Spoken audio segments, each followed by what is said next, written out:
Afternoon. My opening statement at the Big Ten press conference was probably long enough, so we'll get up to questions here in a second. Just want to wish a very happy birthday to our starting quarterback, Drake Lindsey, today. So, big day for him. So, we'll open up for questions. BJ, could you do a quick profile on your wide receivers? Yeah. How in-depth do you want me to get, Dave? You're the guy. I really like this group of wide receivers. I really do. These guys are really efficient. Catch the ball really well. They're really good man coverage, good in space. They understand spatial awareness. They understand the system. I think cohesively, Coach Simon's done a really good job of connecting this unit.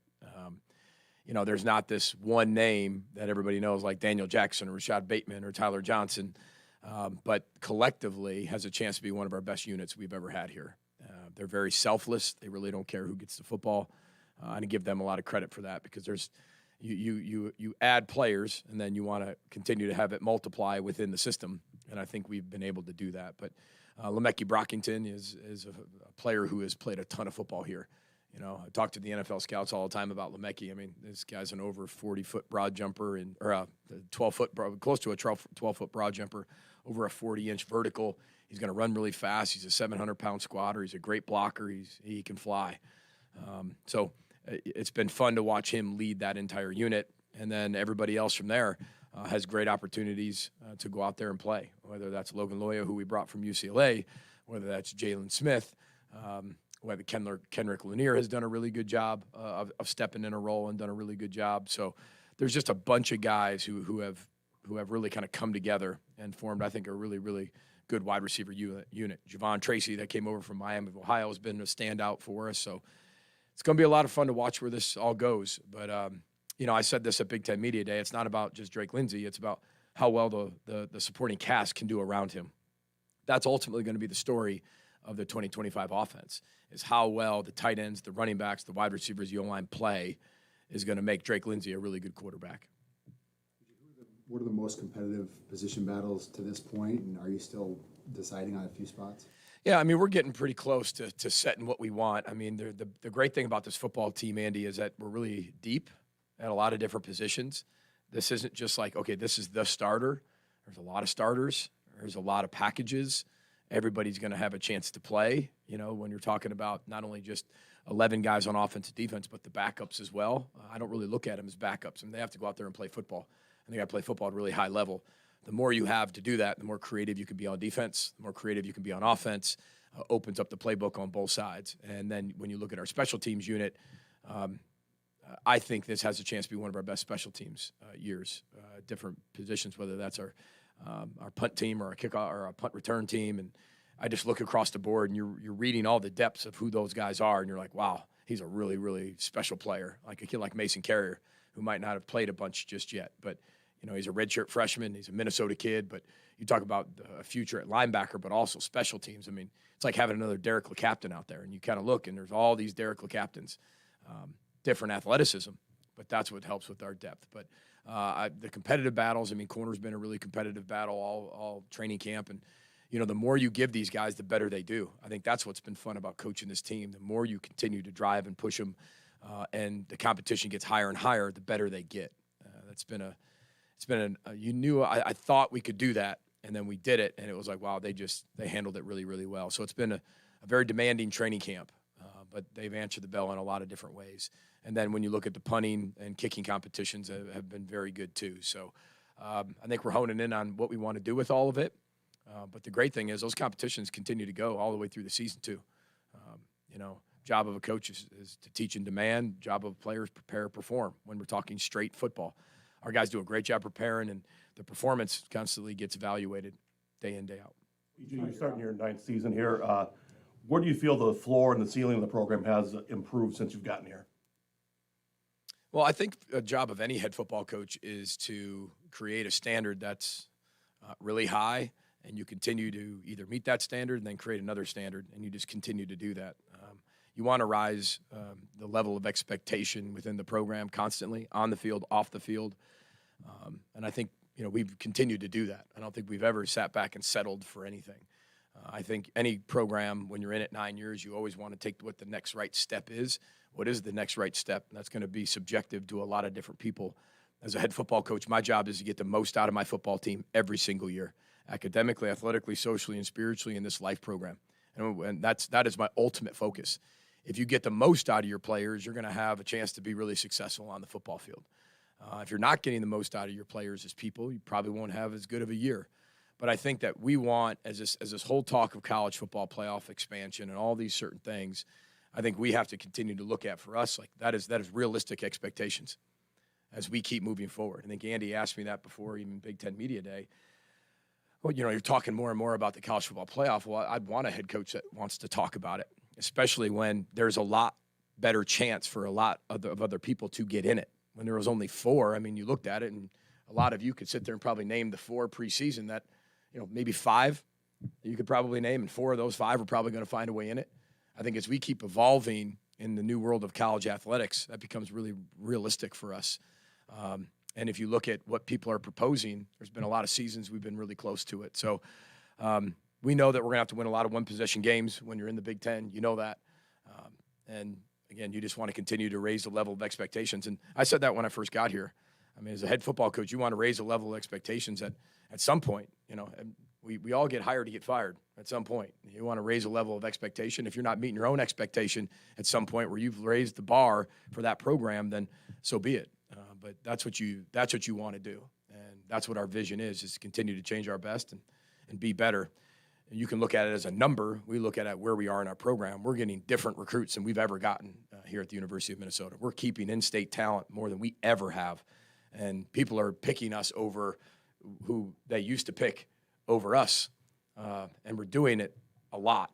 And you're looking at our retention. I think it's a top 5, top 6 retention of all Power 4 programs in the country, and we don't have the highest NIL. I think that's very realistic, and that's well documented. So the life program works. You can have the transformation along with transactional. You can have that. And I think we're really proud of where we are, and I think we've done exactly what we said we were going to do, and now it's on the field. We have when you look at the 12-team playoff and you look at where they're going to go expand, who knows? The sky's the limit for the University of Minnesota. And I want our players to realize that, know that, and all the recruits that want to come to Minnesota have that realistic expectation that we can do that. Have you changed the way you recruit, and how different is recruiting than when you first got here? It's a great question. I think you adapt. I don't think you change the way you recruit. I think you do adapt, though. I am who I am, right? I feel like I'm a better coach than the first time I walked in here, but I know what we're looking for, right? This is about selection and fit. It always will be. If we can elevate the skill set and the talent of the right selection and fit, that's what we're doing. And we're having the ability to get kids maybe we weren't getting before that might have fit us, but maybe they'd pick a school because it was a logo school, or it was going to provide them an opportunity for X, Y, and Z. We're doing things with players and producing NFL talent at a record level here, and we're really proud of that. Not only that, we're producing orthopedic surgeons and teachers and social workers, and that's what I'm proudest of the most. Now, you're never sitting there saying that you rest on your laurels, but that's what I mean about we'll always be this life program. But I think we can continue to elevate the type of player we get, but the type of person we're getting, that's what I'm looking for, that selection and that fit. But if we can go and cast a little bit bigger net and get better skill sets, then, of course, we're going to keep doing that. And I think our staff's done a great job of that. Garrett Chernoff, our GM, and Marcus Hendrickson, our Director of Player Personnel, they do an unbelievable job of the evaluation funnel. We are still a developmental program and always will be. Close to 80% of our roster are all high school players. That's unheard of, in this generation of college athletics. But we're proud of that developmental piece. So we're looking for the people who still want to be developed, right? Transactions are a piece of that, but we still want that transformational player. We're just elevating the type of skill sets we're getting. PJ, you've talked a lot this offseason about one-possession games, and how in 2019 you were 6-1. Last season you were below 500 there. So what has you optimistic from what you've seen this offseason of this 2025 team that they can get above 500 in those one-possession games again? Yeah, I mean, everybody wants to win one-possession games. They want to start fast. They want to win the middle 8 and accelerate in the middle, and they want to finish the game. So everybody wants the same thing. But it comes down to situational football. We've got to be really good in 2-minute. We got to be really good in 4-minute. There's been times when we were 6-1, we got the ball with 6 minutes to go. I mean, we never gave the ball back. There were times where maybe we were really good in 4-minute years ago, but we just couldn't catch up with 2-minute. Last year, I thought we were really good in 2-minute, but I don't necessarily think we were as good in 4-minute. So you want to show your team how games are won and lost. Most games in college football are lost less. That's how you won it. You didn't screw it up as much as the other team screwed it up. We want to make sure we teach our teams how to win games. The ball, tackling, explosive plays. Tied to that, with that 78%, is everything else when it comes to situational football. How well do we do in the green zone? How do we do in 4-point plays when it's third down inside the green zone where it's a field goal versus a touchdown? 3 field goals are 9 points. 3 touchdowns are 21 points. That's a 2-possession swing. So you're going back and you're not focusing on other teams because this is the 2025 team. But you're using examples from the past to show this is why this team was really good and this is why this team wasn't very good. This is why we were so close in this year, and this is why we broke through in that year. So I think the why is really important. Everybody wants to win. But when you're going through training camp, are you intentional about winning situational football, working on situational football, creating those situations for your players, creating that added pressure constantly? We went over to the stadium for a scrimmage the other day, and it rained, and we had a delay. We started, had a delay, a lightning delay. It was great. Went right into the locker room. Did our whole breakdown of what it would be to go through that delay. And we came out and we were okay. We were okay. We weren't great, but we had to be very transparent and honest because we came back out after an hour and a half and got back after it. So necessarily didn't like the start we had, but they learned from that. You're constantly creating those real life in-game, in-season situations that are priceless. And that as a coach, you do everything to prepare your team, and then we got to go out there and execute. What's caught your eye early in prep for Buffalo? Maybe ask me next week. We just started them. So, but I know Pete Lembo. I've coached against Pete Lembo in the Mid-American Conference. He's a wonderful coach, really good football coach. Got a great special teams mind. His teams are always really sound.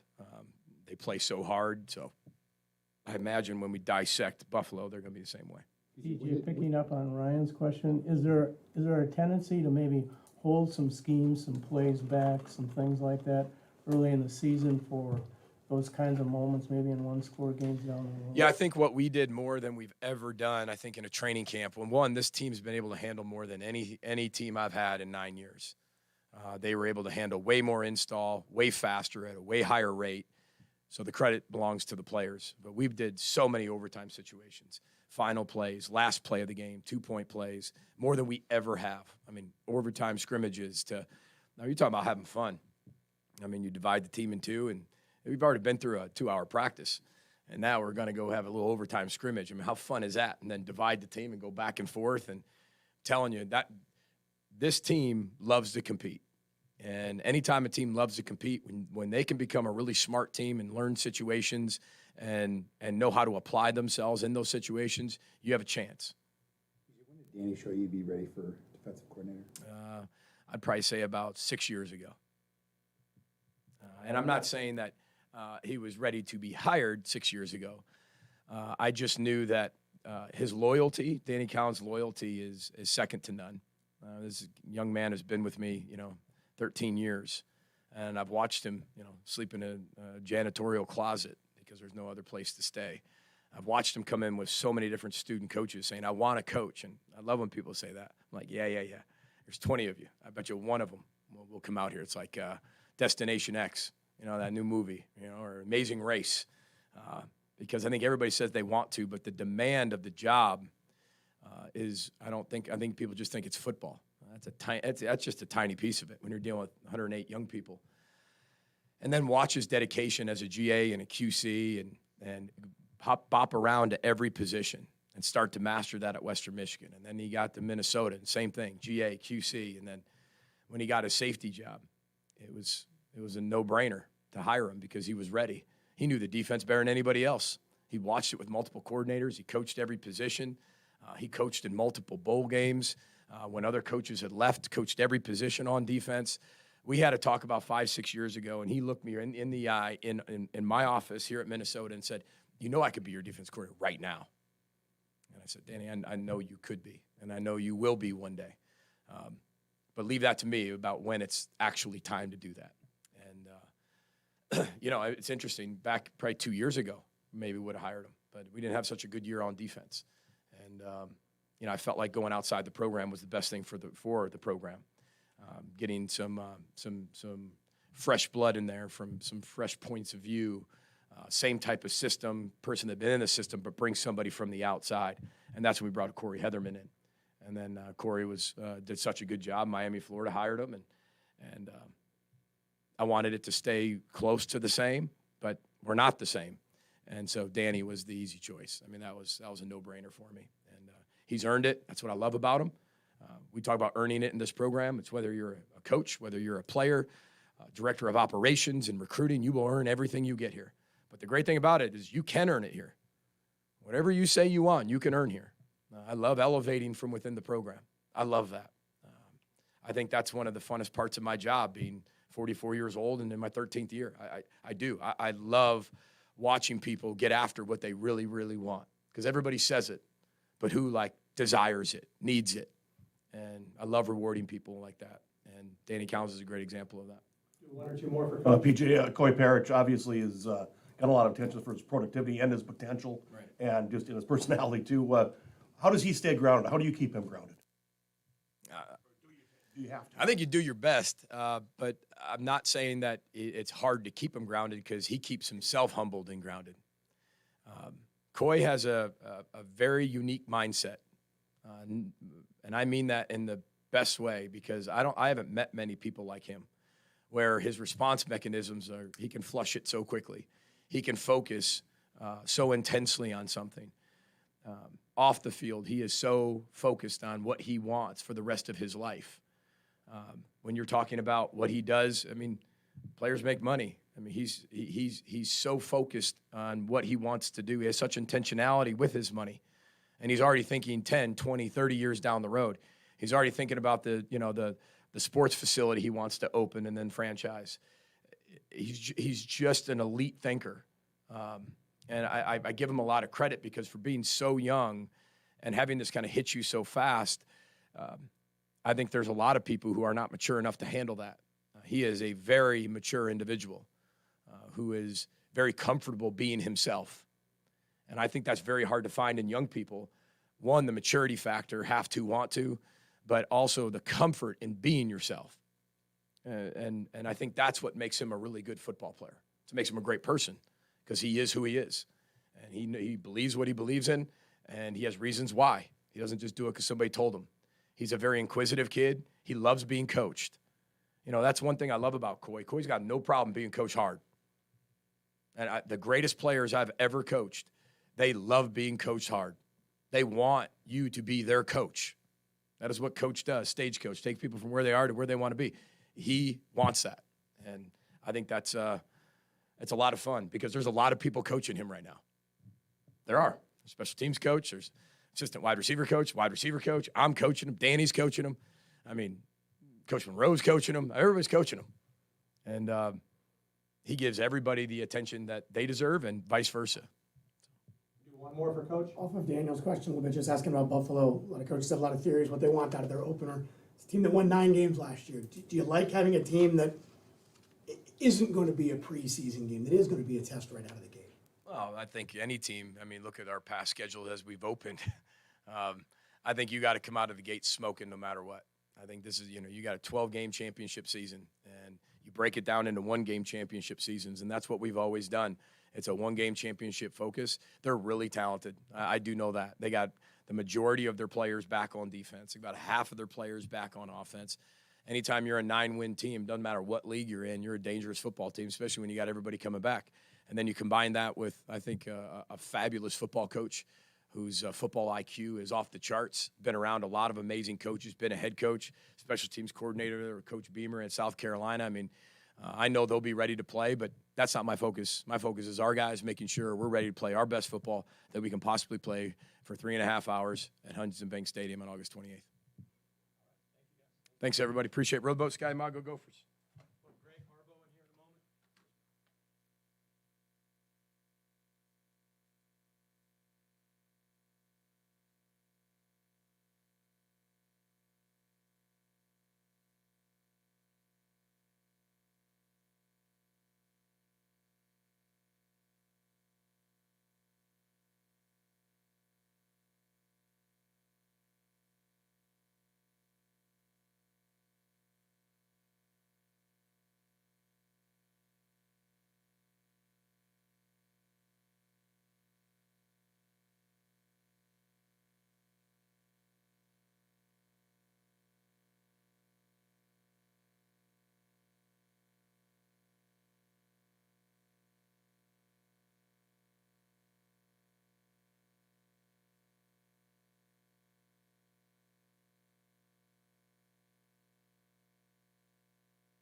Hi, guys. The first couple of games, the last couple of seasons, especially the opener, the offense hasn't come out firing right out the gate. So is it now, when you look at Buffalo, you're not preparing for ghosts compared to what you have been, or what has you optimistic that next Thursday night the offense is going to be more efficient? I think we just have to continue to do what we've been doing.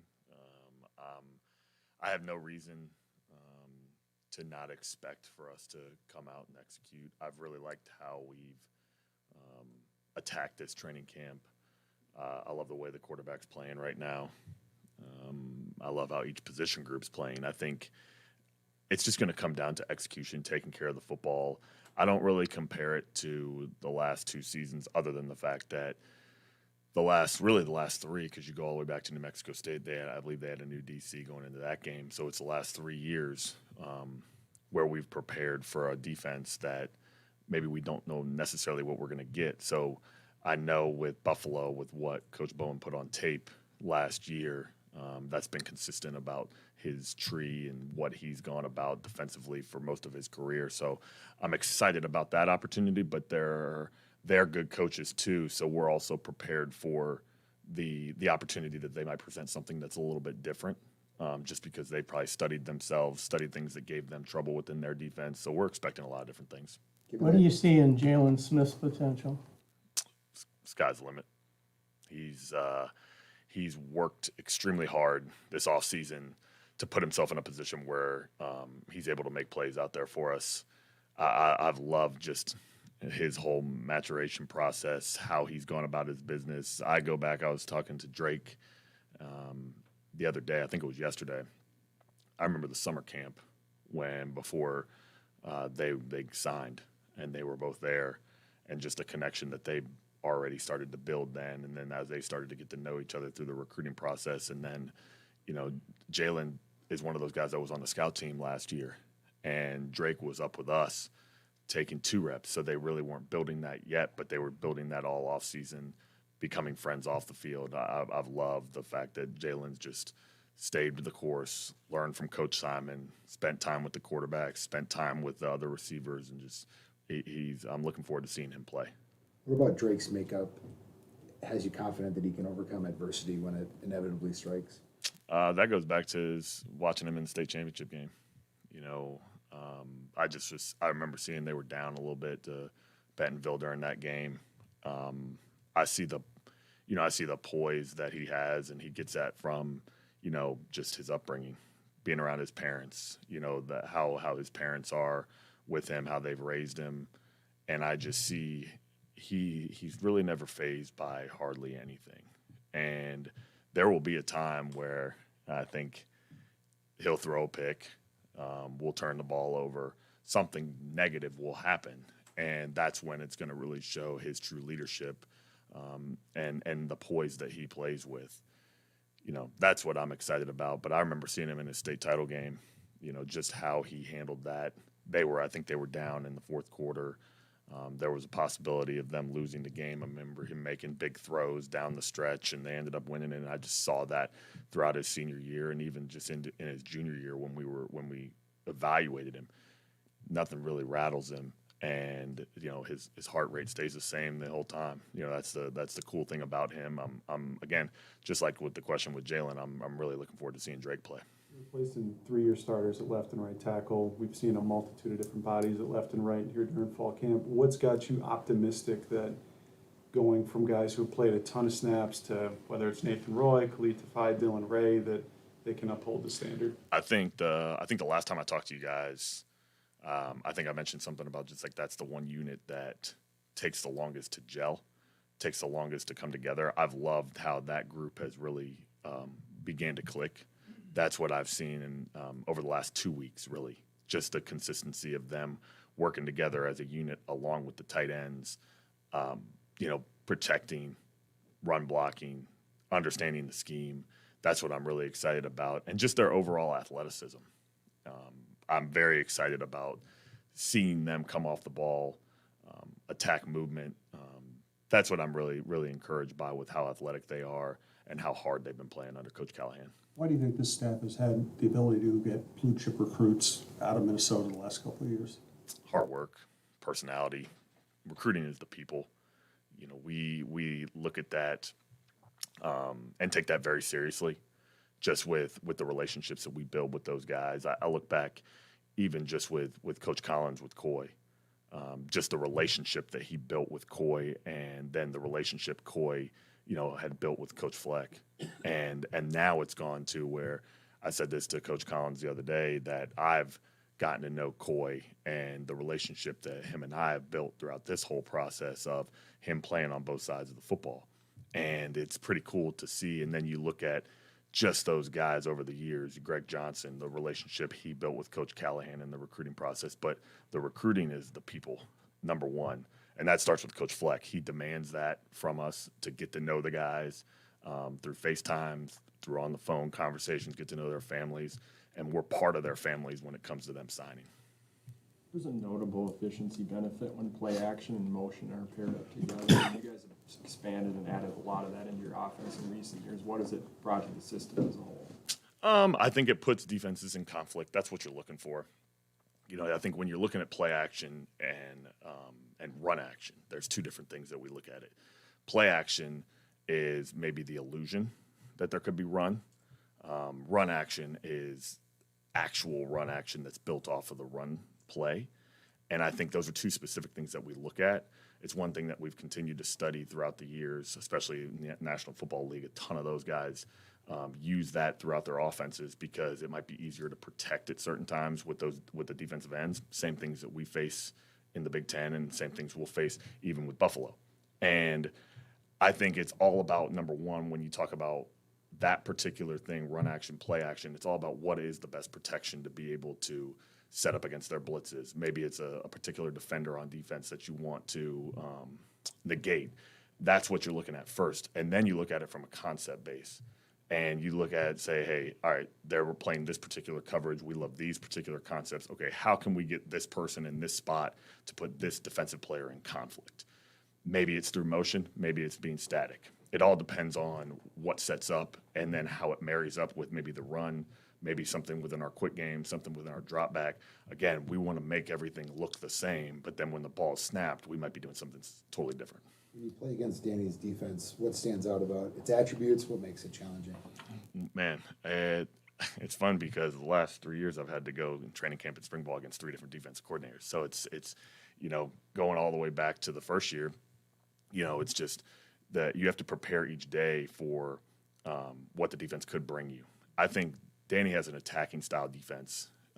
I think he has done a very good job of taking what he's learned throughout the years. And me and him go back all the way to 2015 when we were GAs together. And I remember him sitting there with the defense coordinator at the time, learning that defense, picking things from Coach Pinkham. Then you go all the way through with Coach Rossi, then Coach Heatherman. Like, you see just the different things that he's taken from each coordinator that he's worked for and placing it into the defense. But then also just knowing him and the conversations that him and I have had, he's taken his belief and what he wants and placed it in there too. And I think that's going to be the cool thing to see, is how it continues to evolve. It's the same. It's the advice I gave him. You know, you sit down your first year and you want it to go a certain way, and then you constantly have to evolve and change with maybe what your players do or maybe what you make a mistake on. And that's the one thing I think he's done a very good job of, is he might make a mistake in one practice, or he might do something really well. The next day we're going to get something totally different and something that's going to attack us or make us better as an offense. The identity of an offense changes year over year, and last year it was Max Brosmer in the passing game and inconsistent run game. So now with 8 months worth of data, how do you think the offense has changed in terms of their identity, or what do you want the 2025 offense's identity to be when we look back in 12 games? I love that question. I think it's all centered. I said this before. I think it's all centered around the quarterback, what his strengths are. I know with a young quarterback, and this goes without saying, the run game has got to be his friend. You have to set everything up off the run game. But I know throughout training camp, I challenged him day in and day out to be able to handle protections, handle things in the pass game. I just want us to be an offense that doesn't put the ball in harm's way, is physical, and attacks people. And I think if we can do that, I'll be very happy with the identity of our offense. And I go back to the same thing with what we want. And we want to be 1-0 on each play. And if we can do that and we can stack plays on top of each other, play after play, we'll see where we end up when the clock hits 0. But I'm very encouraged by the mix of intermediate passing game, down the field passing game, and being able to be multiple in the run game. That's what I'm really encouraged by. And I think our guys have handled it very well. But I just want us to be physical, execute, not put the ball in harm's way. Is this the most versatile group of running backs you've worked with? 100%. I'm very encouraged by the way Darius has developed. A.J. Turner, with Cam too, and even Femme, like those 4 guys, I've said to the staff before, like I feel very comfortable with any of the 4 of those guys out there. They can do a lot of different things, but they're also different at the same time. Like as we used Darius last year, I mean, we can motion Darius out, put him into a route. We can use him in empty. That's put on tape last year. That everyone's seen that. But then with these other guys like AJ, I mean, his tape at Marshall, I mean, it's fantastic with how explosive he is, how well he sees the game. Cam's an extremely smart player, and then Femme's as tough as they come. And I'm just encouraged by the development of that group under Coach Everett. I'm excited to see them play too. How much are you going to use Coy? Excuse me? How much are you going to use Coy? We'll use him. The question I get each time. He's, I wasn't shy about using him in the open practices because at the end of the day, I want Drake to be comfortable with the guys that are out there. He's going to be used in all facets of the game, just like on defense. Danny expects him to be able to execute his defense. Well, I'm going to expect him to execute our offense. And he knows that, and that's the expectation. Greg, there's been a lot of buzz of what Max is doing with the Vikings. Kevin's talked about his grasp of the offense as a rookie. What sort of things did you see when he was here that showed you that he could be a high-level player? Man, I keep getting questions about Max. It's pretty cool. So I think he's just a tireless worker. I like to describe him. He's a maniac when it comes to football. He is to a T. Like, here's the schedule. Here's what he's going to do. He's constantly working. Not to mention he's brilliant. He's extremely smart. There's nothing that Max can't handle. I said it last time. How the offense has kind of evolved with Drake, and at this point in time, with where the offense is at, Drake might have more on him than Max did last year. That doesn't mean Max couldn't have handled it. Max can handle pretty much anything, and I think that's what they're finding out over at the Vikings is that you throw anything at him, he's going to learn it, he's going to study it, he's going to be able to go execute it, and if you give him the opportunity, he's going to go do it, and that's how he is. That's how he was here, and it's been cool to see, too. I had a conversation, I think I was talking to his dad, and I was just saying to him, it's been cool to see his transformation from the first spring here, where it was up and down, even the beginning of last season where he was a little bit up and down, especially in that North Carolina game. And then you see him go out in the first preseason game, and he executes the way he does, and then he plays that whole second half. I watched the whole second half the other night when I got home from work, and I just was very encouraged by just the poise that he's playing with. But him grasping things, I never had a question that he would grasp the offense and learn that, because he's going to work his tail off to be able to figure that out and learn and be able to go execute. Yep. Thank you, guys.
Hi, everybody. You talk about having a versatile defense. What do you feel like is going to be your bread and butter?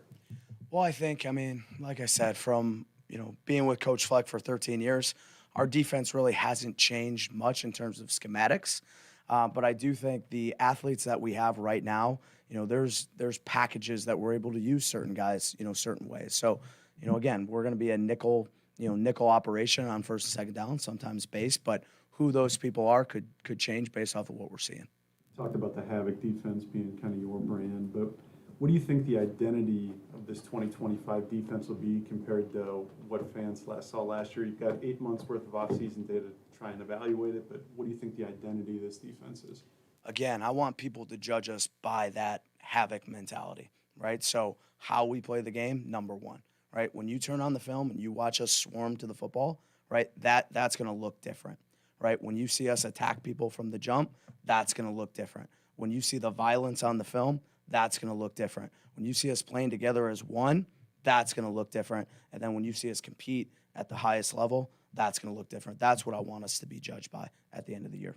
You're replacing a multi-year starter at Russian and Danny Strigow. You've got a few different guys competing there. What have you seen from that rush end position, and what do you expect come Buffalo? Yeah, I'm excited about our rush end position. Jackson Howard has taken the next step that he needed to take this training camp, with the run game, as number one, being able to stop the run. We're in the Big Ten. It's about running the ball and it's about stopping the run. And I think Jackson Howard has taken that physicality to the next level. I'm really excited about him. I'm really excited about, Carter Mentz being able to rush the passer. Again, we have guys that, have strengths in certain areas, and that's when we're going to, be able to use those guys, pass situations, things like that. Now we can have Carter pin his ears back, and here we go there, right? So I'm excited about that. And then third down, you got guys all over the place in that, rush position, with Kingsbury and, guys like that, Carmo, off the edge. We got a lot of weapons there. Who do you expect to play at cornerback? Yeah, right now it's a battle. I think, in terms of the game, I don't think that there's going to be just two guys that play. I think there's going to be multiple guys that play there. But Z's had a great camp. Mike Gerald's had a great camp. John Nestor's been really consistent, right? So those three guys have really taken that room to the next level. I'm really excited to see them continue to compete. Guys like JB, right there as well. Evan Redding. You got a guy like Naeem, who, again, is a younger guy, but guy that's always around the football. So anytime we can get those guys on the field, it helps the defense. PJ told a story about how he said that 6 years ago you said that you could be the defensive coordinator here. What gave you that? What do you remember about that story? What gave you the confidence to say that?